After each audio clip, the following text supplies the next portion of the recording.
इस वीडियो में नजर आ रही 19 साल की मनीषा, जो बाय नेचर एक शांत और शर्मीली लड़की थी, जिसकी दुनिया सिर्फ अपने घर परिवार तक ही सीमित थी, उसको अंदाजा नहीं था कि उसका अंजाम इतना दर्दनाक, इतना खौफनाक होगा, जिसे देख शायद शैतान भी हिल जाए।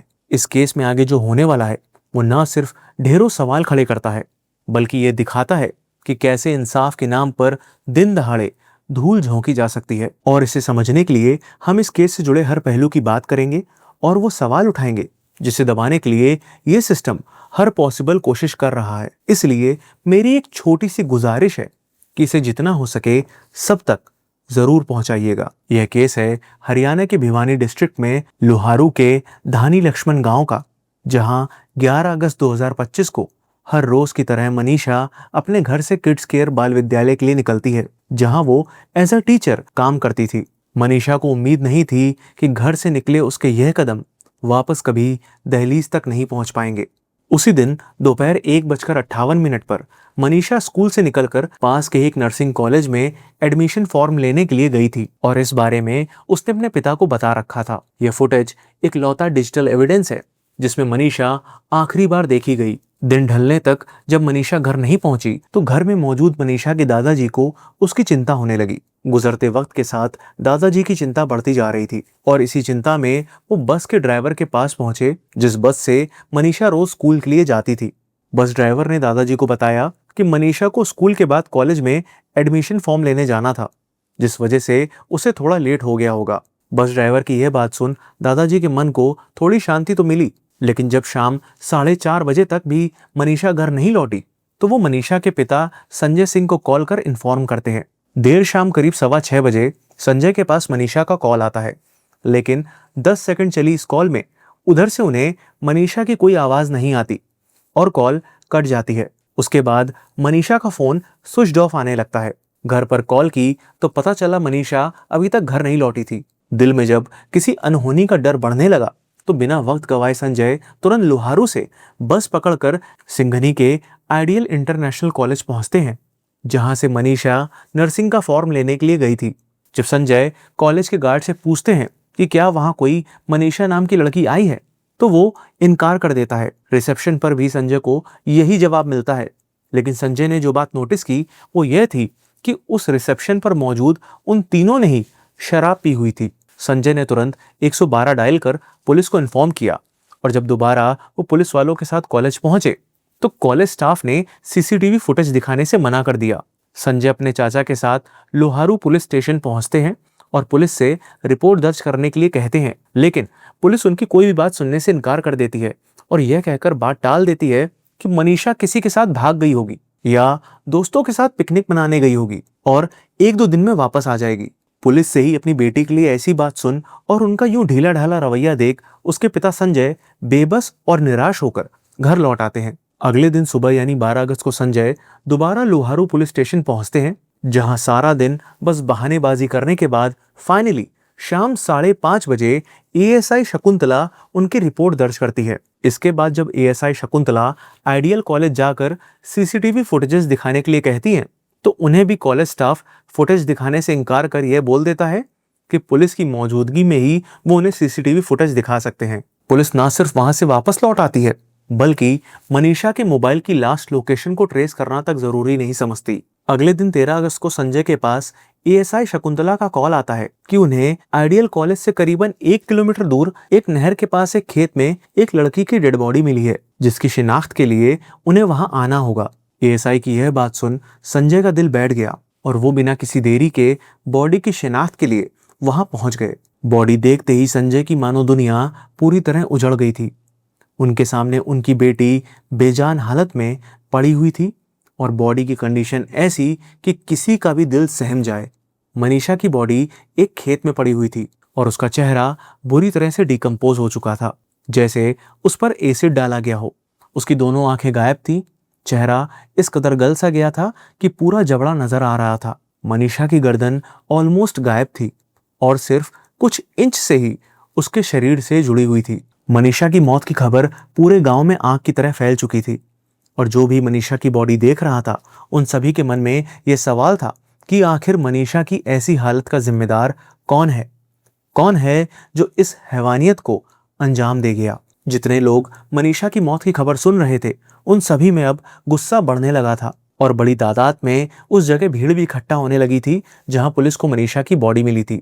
गुस्साई भीड़ को देखते हुए पुलिस ने जल्दी जल्दी उस एरिया को सीज कर बॉडी को पोस्टमार्टम के लिए भिवानी के सिविल हॉस्पिटल भिजवा दिया। पुलिस के शुरुआती रवैये की वजह से यह गुस्सा और था, क्योंकि सभी का कहना था कि अगर पुलिस ने समय रहते एक्ट किया होता तो आज शायद मनीषा जिंदा होती। धरने पर बैठे सभी लोगों की जुबान पर बस एक ही नारा था कि उन्हें मनीषा के लिए इंसाफ चाहिए और वो तब तक नहीं रुकेंगे जब तक मनीषा के कातिलों को सजा नहीं मिल जाती। लेकिन मनीषा की पोस्टमार्टम रिपोर्ट में जो सामने आया, उसके लिए ना ही मनीषा का परिवार और ना ही हरियाणा के लोग तैयार थे। इनफैक्ट उससे तो केस की तस्वीर ही बदल गई। जिसने भी बॉडी को देखा था, सबको इस बात पर यकीन था कि मनीषा के साथ रेप हुआ है और फिर उसका टॉर्चर कर मर्डर कर दिया गया है। लेकिन 14 अगस्त को भिवानी सिविल हॉस्पिटल से आई पोस्टमार्टम रिपोर्ट के अकॉर्डिंग डॉक्टर्स ने बताया कि मनीषा की किडनी और इंटेस्टाइन में ऑर्गेनोफॉस्फोरस, जो कि एक इंसेक्टिसाइड होता है, उसके ट्रेसेस मिले हैं। और रेप के एंगल को यह बताकर डिनाई कर दिया गया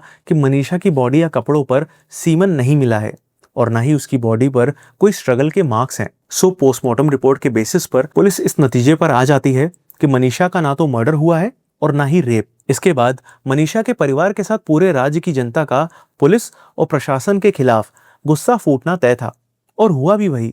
इसलिए केस में लीपापोती के लिए सरकार ने कुछ पुलिस वालों को ट्रांसफर किया और कुछ को सस्पेंड कर दिया। बात ज्यादा ना फैले तो इंटरनेट को बैन कर दिया और घर वालों को शांत करने की खातिर सेकंड पोस्टमार्टम के लिए 16 अगस्त को रोहतक पीजीआई में बॉडी को पोस्टमार्टम के लिए भेज दिया। बट यहाँ की रिपोर्ट तो इससे भी ज्यादा फ्लॉड निकली। PGI medical superintendent doctor Kundan Mittal ने बताया कि गले में जो कट के निशान है वो इर्रेगुलर हैं और आशंका है कि किसी जंगली जानवर ने इसे काटा हो। साथ ही वही सेम बातें दोहरा दी गई जिसमें सीमेन के ना मिलने से रेप का एंगल ना होना, चेहरे की बुरी कंडीशन के पीछे एसिड अटैक नहीं बल्कि जंगली जानवरों का हाथ होना जैसी बात कही गई। जब यह डिटेल्स घर वालों तक पहुंची तो उन्होंने मनीषा का अंतिम संस्कार करने से मना कर दिया और ये मांग की कि जब तक कातिल पकड़े नहीं जाएंगे वो अंतिम संस्कार नहीं करेंगे। 18 अगस्त को पुलिस अचानक से यह क्लेम करती है कि उन्हें मनीषा का लिखा हुआ एक नोट मिला है। बॉडी मिलने के इतने दिनों बाद पुलिस के पास ये नोट कैसे आया और अगर पहले से ये नोट था तो फिर इतने दिनों तक छुपाकर क्यों रखा? सभी जनता और परिवार को लगने लगा कि यह एक बहुत बड़ा कवर अप है किसी बहुत ही पहुंच वाले शख्स को बचाने के लिए जो इस केस का असली गुनहगार है। इंसाफ और न्याय के लिए उठी आवाज को शांत करने के लिए एक दिन बाद हरियाणा के सीएम का ट्वीट आता है कि मांग के मुताबिक इस केस की सीबीआई जांच होगी और एम्स में तीसरा पोस्टमार्टम होगा। बट सच कहूं तो मनीषा के केस में शुरू से ही इन्वेस्टिगेशन और पोस्टमार्टम में इतनी बड़ी बड़ी गड़बड़ हुई है या फिर शायद की गई है कि सच सामने आना लगभग नामुमकिन सा बन गया है।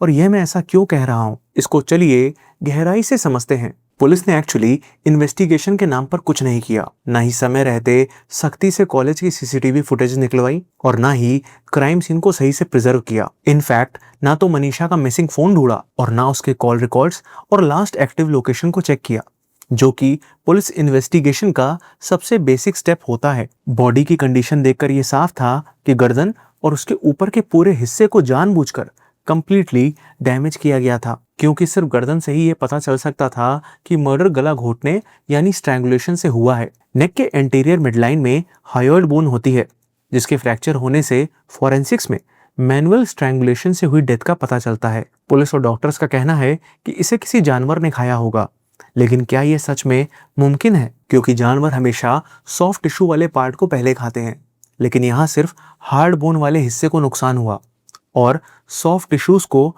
जानवर ने टच भी नहीं किया। मनीषा के कपड़े भी अनटच थे, ना वो जानवरों के नोचने से फटे थे, ना उसमें किसी भी जानवर का सलाइवा मिला, जो कि ऑब्वियस था अगर बॉडी को सच में जानवर ने खाया होता। यानी यह थ्योरी तो सिर्फ सच को छुपाने के लिए बनाई गई लगती है। बॉडी में कोई भी ऑर्गन मिसिंग नहीं था और नेक से नीचे तक पूरी बॉडी इंटैक्ट थी। दोनों पोस्टमार्टम रिपोर्ट्स खुद में ही कॉन्ट्राडिक्टरी हैं। भिवानी सिविल हॉस्पिटल की पीएम रिपोर्ट में यह मेंशन है कि सलवार फटी हुई थी और नारा खुला हुआ था। Yellow colour salwar found torn and nara found open. With struggle signs appreciated over salwar. यानी रिपोर्ट्स के अकॉर्डिंग स्ट्रगल के क्लियर साइंस थे। मतलब मनीषा ने खुद को बचाने की कोशिश की थी। सरप्राइजिंगली मनीषा के दोनों घुटनों पर गहरी चोट थी, पर सलवार उस जगह से एकदम साफ थी। अगर चोट के वक्त मनीषा की बॉडी पर सलवार होती तो वो भी उस जगह से घिसी या फटी होती। यानी सलवार या तो डेथ के बाद पहनाई गई या फिर डेथ से पहले उतारी गई। दो it's circumstantial but still an important angle. अब क्या एक लड़की अपने कपड़े खुद उतार कर खुले खेत में लेट जाएगी जहां आम लोगों का आना जाना है? सरप्राइजिंगली रेप के एंगल को सिर्फ सीमेन के ना मिलने से डिनाई कर दिया गया, जबकि as per Supreme Court non presence of semen is immaterial. यानी सीमेन के प्रेजेंस या एब्सेंस से रेप का होना या ना होना वेरीफाई नहीं होता। पॉइजन वाले एंगल को देखें तो क्राइम सीन से बॉटल, रैपर या पेपर कुछ तो मिलता, लेकिन ऐसा कुछ भी नहीं मिला। और पॉइजन के कंजप्शन के बाद के साइंस जैसे डायरिया, मुंह से झाग निकलना, वॉमिट होना, ऐसे में उसके स्टेन्स कपड़ों पर मिलते, लेकिन ऐसा कोई भी जिक्र नहीं है। क्राइम सीन पर मनीषा की जूतियां ऐसे पड़ी मिली जैसे किसी ने जानबूझकर उतार कर फेंकी हो। क्राइम सीन के पास शराब की बोतल और टायर के निशान भी मिले, लेकिन उनका फॉरेंसिक टेस्ट करना पुलिस ने जरूरी नहीं समझा। सॉइल सैंपल, टायर प्रिंट्स का match and most important mobile tyre dump, यानी उस एरिया के आसपास कौन से नंबर एक्टिव थे, कौन बाद में बंद हो गए, उन्हें ट्रेस करना। पुलिस ने एफर्ट्स के नाम पर ऐसा कुछ भी नहीं किया। यहाँ मनीषा की कॉल रिकॉर्ड्स, उसके फ्रेंड सर्कल, स्कूल, रिलेटिव्स, कोई स्टेटमेंट नहीं लिए गए। ना ही लड़ाई झगड़े, अफेयर के एंगल को चेक किया गया। सबसे बड़ी बात, भिवानी सिविल हॉस्पिटल की पोस्टमार्टम रिपोर्ट और रोहतक पीजीआई की पोस्टमार्टम रिपोर्ट एक दूसरे से मैच ही नहीं करती हैं। भिवानी पीएम रिपोर्ट में मेंशन है कि आई बॉल्स मिसिंग हैं, वहीं रोहतक पीजीआई की रिपोर्ट में लिखा गया है कि कॉर्निया और प्यूपिल फुली डिकम्पोज थे। जब पार्ट था ही नहीं तो डिकम्पोजिशन कैसे हुआ? अब बात करें विसरा की, तो भिवानी हॉस्पिटल ने विसरा के लिए सिर्फ हाफ किडनी और स्प्लीन के पार्ट्स भेजे थे, लेकिन बॉडी जब रोहतक पीजीआई गई तो वहां उन्होंने ऑर्गन्स जैसे kidney, spleen, uterus, in fact ovaries तक को कंप्लीटली एब्सेंट बता दिया। अरे जब सिर्फ हाफ किडनी और स्प्लीन के पार्ट्स ही भेजे गए तो फिर कंप्लीट ऑर्गन को ही एब्सेंट कैसे बता दिया गया? इतना ही नहीं, रोहतक पीजीआई ने अपनी रिपोर्ट में कहा कि बॉडी में मिट्टी लगी हुई थी, जबकि भिवानी हॉस्पिटल से पीजीआई के पास प्लास्टिक में रैप फुली वॉश्ड बिना कपड़ों के बॉडी भेजी गई थी, क्योंकि एक बार बॉडी का पोस्टमार्टम हो जाने के बाद उसे वॉश कर दिया जाता है। सो ऐसे में रोहतक पीजीआई को बॉडी में मिट्टी और बालों पर घास पत्तियां कैसे मिली? इन सभी पॉइंट से ये साफ होता है कि या तो रोहतक पीजीआई की रिपोर्ट को जानबूझकर ऐसा बनाया गया या फिर जल्दबाजी में ओवरसाइट में गलत रिपोर्ट बन गई। कहीं ऐसा तो नहीं कि जब लोगों ने हंगामा शुरू किया तो ड्रामे के लिए सिर्फ नाम के खातिर एक और पोस्टमार्टम करवा दिया गया, ताकि सबको यह दिखा सके कि उनकी मांग पर निष्पक्ष जांच हो रही है। मोस्ट शॉकिंग थिंग इज कि अगर साइंटिफिक एंगल से देखें तो पोस्टमार्टम रिपोर्ट में मेंशन डेथ का टाइम भी डाउटफुल है। सी साइंटिफिकली डेथ होने के बाद आसपास की एरिया में मौजूद मक्खियां डेथ से 2-3 घंटे में डेड बॉडी पर अंडे दे देती हैं, जो पोस्टमार्टम रिपोर्ट के अकॉर्डिंग मनीषा की बॉडी पर मिले भी। लेकिन जब डेथ को 24 घंटे से ज्यादा हो जाते हैं तो बॉडी में मैगेट्स पड़ जाते हैं। यहाँ पोस्टमार्टम के वक्त मनीषा की बॉडी पर मैगेट्स नहीं मिले, मतलब मनीषा का पहला पोस्टमार्टम उसकी डेथ से 24 घंटे के अंदर हुआ था। बट रिपोर्ट के अकॉर्डिंग मनीषा की मौत 2-3 दिन पहले हो गई थी, जहां बारिश के इस मौसम में डिकम्पोजिशन फास्ट होता है। ऐसे में अगर डेथ को 2-3 दिन हो गए होते तो बॉडी में मैगेट्स जरूर मिलते। यानी यह पॉइंट तो डायरेक्टली रिपोर्ट में मेंशन डेथ की टाइमिंग को कॉन्ट्राडिक्ट करता है। इससे यह भी जाहिर होता है कि मनीषा की डेथ और फर्स्ट पोस्टमार्टम के बीच 24 घंटे से कम का समय होगा। पहला पोस्टमार्टम 14 अगस्त की शाम 7 बजे हुआ, यानी डेथ 13 अगस्त की शाम 7 बजे के बाद ही हुई होगी। दो ये एक प्रिजम्पशन है, लेकिन साइंटिफिक अप्रोच से इस एंगल को इग्नोर नहीं किया जा सकता। इस केस में जितने भी रीजन दिए गए हैं वो सभी बेहद खोखले से लगते हैं, जिसमें सबसे पहले आता है वो नोट जो पुलिस को मनीषा की बॉडी मिलने के कई दिन बाद मिला। और इससे भी बड़ी बात उस नोट की हैंडराइटिंग। जो नोट दिखाया जा रहा है उसमें हर वर्ड अलग अलग लिखा हुआ है, मानो लिखने वाले ने बड़े आराम से लिखा है, जबकि इस तरह के नोट लिखने वाले की मनोदशा इतनी एजिटेटेड होती है कि ऐसे में हैंडराइटिंग का फ्लो थोड़ा डिस्टॉर्टेड होता है, ना कि इतना कंपोज्ड। नोट में ना तो मनीषा ने इस तरह के किसी कदम और ना ही ऐसी किसी इंटेंशन का जिक्र किया है जैसा पुलिस बता रही है। दूसरा पॉइंट है इंसेक्टिसाइड का, जो as per PM report organophosphorus के फॉर्म में मनीषा की बॉडी में मिला। बट कुछ एक्सपर्ट्स का मानना है कि अपने देश के खेतों में ऐसे पेस्टिसाइड्स का यूज किया जाता है जिसमें ऑर्गेनोफॉस्फोरस होता है, जिसके चलते इसके रेसिड्यूज ग्राउंड वाटर को कंटेमिनेट कर देते हैं। ऐसे में अगर कोई खेतों में लगे ट्यूबवेल का पानी पीकर ब्लड टेस्ट करवाए तो उसके में भी ऑर्गेनोफॉस्फोरस के ट्रेसेस मिल जाएंगे। बट पुलिस के अकॉर्डिंग मनीषा ने इसे खुद जाकर दुकान से खरीदा। पुलिस ने इस पॉइंट को साबित करने के लिए बिल और रजिस्टर की एंट्री तक शो कर दी। जहां लोग जनरली दुकान से सामान खरीदने के बाद भी बिल नहीं मांगते, वहां एक लड़की जो जिंदगी से इतना दुखी है, पॉइजन खरीदने के बाद दुकान से बिल मांगती है और शॉप के रजिस्टर में एंट्री भी करती है। जहां आज रेप और मर्डर के एंगल को डिनाई किया जा रहा है, वहां इसी केस की शुरुआत में खुद पुलिस ने अपनी इंक्वेस्ट रिपोर्ट में लिखा था कि गलत काम करके गला रेतकर हत्या। मतलब पहले दिन पुलिस ने खुद मर्डर का एंगल माना और फिर आगे जाकर पूरा नैरेटिव ही बदल गया। जब न्याय की गुहार लगाई गई तो सरकार ने पुलिस ऑफिसर्स के सस्पेंशन और ट्रांसफर का लॉलीपॉप थमा दिया, जबकि जरूरत थी इस केस को एक अच्छे और ईमानदार ट्रैक रिकॉर्ड वाले ऑफिसर को सौंपने की। लेकिन नहीं, उल्टा सच और नैरेटिव को कंट्रोल करने के लिए कई सिटीज में इंटरनेट को ही बैन कर दिया। बीते केसेस को देखते हुए अब तो इसकी उम्मीद भी बेहद कम है कि इस केस में सीबीआई या फिर एम्स की 3rd पीएम रिपोर्ट कुछ नया खुलासा कर पाएगी।